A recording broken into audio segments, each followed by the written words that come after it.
Assalamualaikum warahmatullahi wabarakatuh. Halo semuanya, saya Naya Ajeng Inaya, mahasiswa Pendidikan Fisika Universitas Negeri Jakarta. Saya akan membahas terkait kehilangan energi oleh partikel nuklir tak bermuatan atau bisa juga disebut energi loss by uncharged nuclear particles.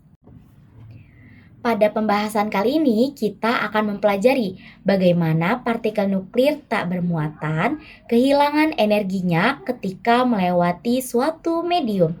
Partikel tak bermuatan yang sering dijumpai dalam fisika nuklir antara lain neutron, neutrino, dan sinar gamma. Untuk bentuk partikelnya sendiri dapat dilihat pada gambar berikut dengan melihat keterangan untuk partikel neutron, neutrino, atau sinar gamma.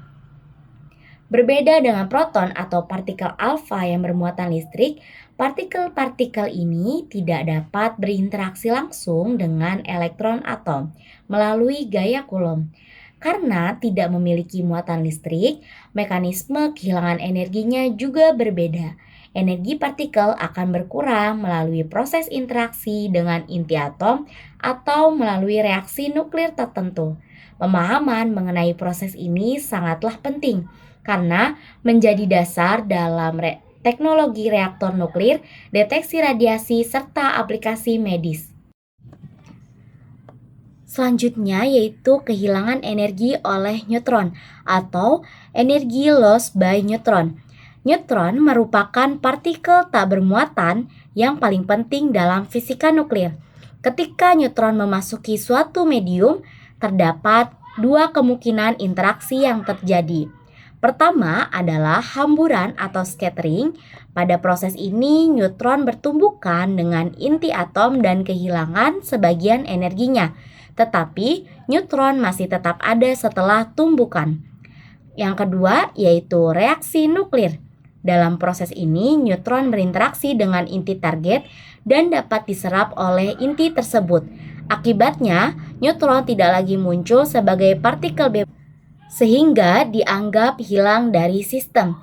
Kedua mekanisme ini menyebabkan energi neutron berkurang dan intensitas berkas neutron semakin melemah ketika melewati suatu material.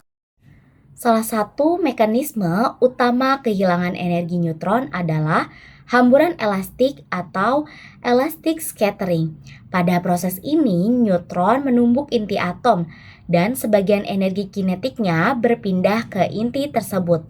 Namun, struktur inti tidak mengalami perubahan, sehingga inti tetap berada pada keadaan dasarnya. Hamburan elastis sangat efektif jika neutron bertumbukan dengan inti yang ringan, terutama hidrogen. Hal ini disebabkan massa hidrogen hampir sama dengan massa neutron, sehingga transfer energi dapat berlangsung secara maksimal. Nah, karena alasan tersebut, bahan yang kaya hidrogen seperti air dan juga parafin sering digunakan sebagai moderator neutron dalam reaktor nuklir. Perhatikan gambar berikut ini. Penjelasan pada gambar berikut ini yaitu moderasi neutron merupakan proses memperlambat neutron cepat hasil reaksi fisi menggunakan moderator seperti air melalui tumbukan berulang dengan inti atom. Setelah energinya berkurang, neutron berubah menjadi neutron termal yang lebih efektif dalam memicu reaksi fisi uranium 235 berikutnya. Selanjutnya yaitu persamaan perubahan energi neutron setelah mengalami N kali tumbukan elastis, di mana rumusnya adalah sebagai berikut dengan keterangan En sama dengan energi neutron setelah N tumbukan, E0 yaitu energi awal neutron, A nomor massa inti target atau moderator, dan N jumlah tumbukan elastis. Artinya, setiap kali neutron bertabrakan dengan inti atom, neutron kehilangan sebagian energinya. Setelah tumbukan terjadi berkali-kali, energi neutron akan terus berkurang secara bertahap hingga menjadi neutron termal. Pada hamburan tidak elastis, sebagian energi neutron digunakan untuk mengeksitasi inti target. Inti yang tereksitasi kemudian memancarkan radiasi gamma. ketika kembali ke keadaan dasar. Oleh karena itu, energi neutron setelah tumbukan menjadi lebih kecil dibanding dengan energi awalnya. Berbeda dengan hamburan elastis, pada keadaan energi inti, sebagian energi neutron digunakan untuk mengeksitasi inti sehingga kehilangan energi yang terjadi menjadi lebih besar. Lihatlah gambar berikut ini. Gambar menunjukkan bagaimana neutron kehilangan energi ketika memasuki suatu medium. Sumbu horizontal menunjukkan kedalaman penetrasi atau deep, sedangkan sumbu vertikal menunjukkan dosis energi yang diberikan neutron pada medium. Pada gambar, terlihat bahwa neutron dapat mengalami 3 jenis interaksi utama, yaitu hamburan elastis atau elastic scattering, hamburan inelastis atau inelastic scattering, dan penangkapan neutron atau nuclear capture. Selain scattering, neutron juga dapat kehilangan energi melalui neutron capture, reaksi fisi, dan reaksi nuklir yang lain. Selanjutnya yaitu kehilangan energi oleh neutrino atau energi loss by neutrino. Neutrino merupakan salah satu partikel paling unik. Partikel ini tidak memiliki muatan listrik dan memiliki massa yang sangat kecil. Neutrino hanya berinteraksi melalui gaya lemah, sehingga peluangnya untuk berinteraksi dengan materi sangatlah kecil. Akibatnya, neutrino hampir tidak kehilangan energi ketika melewati suatu medium. Bahkan, miliaran neutrino dari matahari melewati tubuh kita setiap detik tanpa menimbulkan efek yang dapat dirasakan.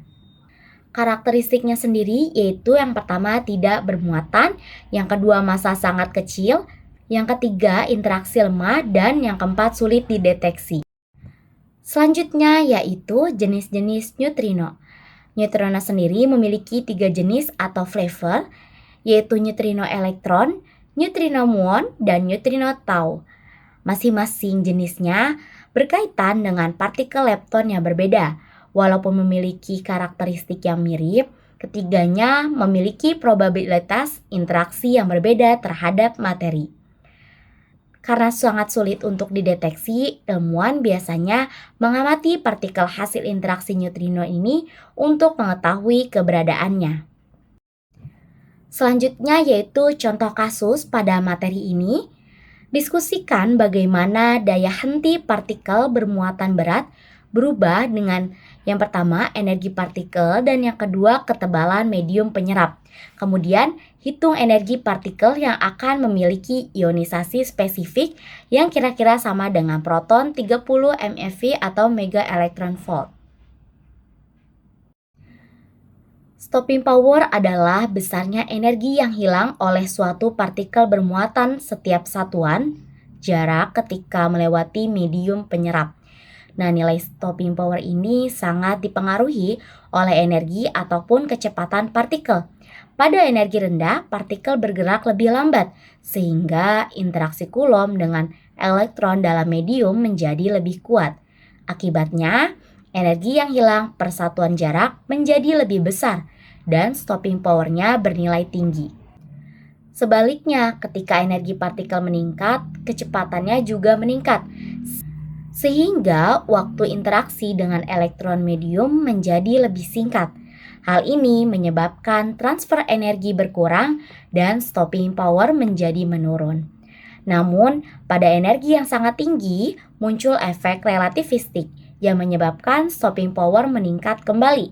Oleh karena itu, hubungan antara energi partikel dan stopping power tidak bersifat linear, melainkan menurun terlebih dahulu, mencapai nilai minimum, kemudian meningkat kembali.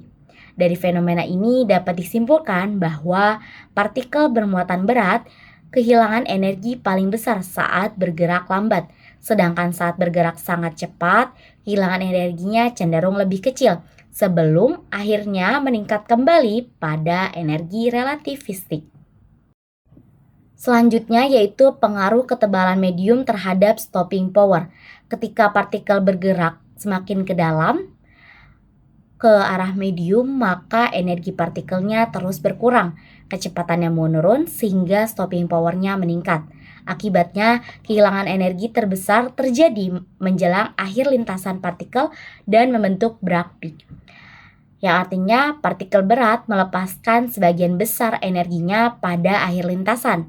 Hal ini dimanfaatkan pada terapi proton, terapi ion berat, karena energi maksimum dapat difokuskan tepat pada jaringan kanker. Kemudian di sini diketahui bahwa proton dengan energi 30 MeV atau MeV. Yang kedua dicari energi partikel alfa yang memiliki spesifik ionization yang sama. Agar spesifik ionization sama, maka kuadrat muatan proton dibagi kuadrat kecepatan proton sama dengan kuadrat muatan partikel alfa dibagi kuadrat kecepatan partikel alfa, di mana muatan proton bernilai 1 dan muatan partikel alfa bernilai 2.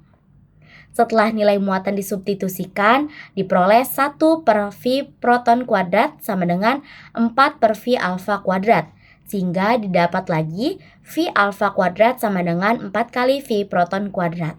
Nah, dengan demikian kecepatan partikel alfa adalah 2 kali kecepatan proton. Energi kinetik dinyatakan sebagai setengah M kali V kuadrat, di mana massa partikel alfa sekitar 4 kali massa protonnya. Nah, berdasarkan perhitungan diperoleh bahwa energi partikel alfa yang memiliki spesifik ionization sama dengan proton berenergi 30 MeV atau mega elektron volt adalah 480 mega elektron volt. Aplikasi dalam kehidupan atau teknologi. Yang pertama, ada reaktor nuklir dan moderasi neutron. Prinsip kehilangan energi neutron ini digunakan pada reaktor nuklir untuk memperlambat neutron cepat hasil fisi menjadi neutron termal menggunakan moderator seperti air berat ataupun grafit. Neutron termal lebih efektif mempertahankan reaksi fisi berantai pada uranium 235 sehingga reaktor dapat bekerja secara stabil. Yang kedua, sebagai proteksi dan shielding radiasi. Konsep pelemahan intensitas neutron dan gamma dimanfaatkan pada sistem pelindung radiasi di PLTN, laboratorium nuklir, dan juga rumah sakit. Material seperti beton, parafin, timbal, dan boron digunakan untuk menyerap atau memperlambat partikel tak bermuatan agar paparan radiasi terhadap manusia dapat dikurangi. Yang ketiga yaitu radioterapi dan pencitraan medis. Interaksi sinar gamma dengan materi digunakan pada radioterapi kanker, CT scan, dan PET scan. Energi gamma yang hilang melalui photoelectric effect dan Compton scattering menghasilkan ionisasi pada jaringan tubuh sehingga dapat digunakan untuk membunuh sel kanker maupun menghasilkan citra organ tubuh. Selanjutnya yaitu astronomi dan deteksi neutrino.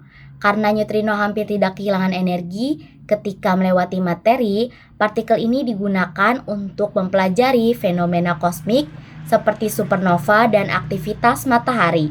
Detektor besar seperti Super Kamiokande dan IceCap mendeteksi neutrino partikel hasil reaksinya dengan materi. Berdasarkan pembahasan yang telah dilakukan, dapat disimpulkan bahwa partikel nuklir tak bermuatan memiliki mekanisme kehilangan energi yang berbeda dengan partikel bermuatan.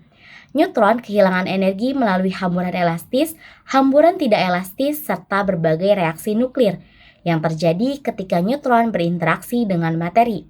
Sementara itu, neutrino hampir tidak kehilangan energi karena hanya berinteraksi melalui gaya lemah sehingga sangat sulit untuk dideteksi.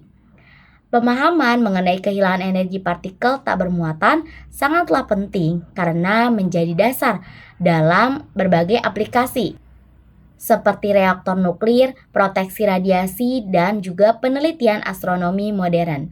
Demikian penjelasan saya terkait kehilangan energi partikel nuklir tak bermuatan. Terima kasih atas perhatiannya. Mohon maaf apabila ada kekurangan. Wassalamualaikum warahmatullahi wabarakatuh. Sampai jumpa.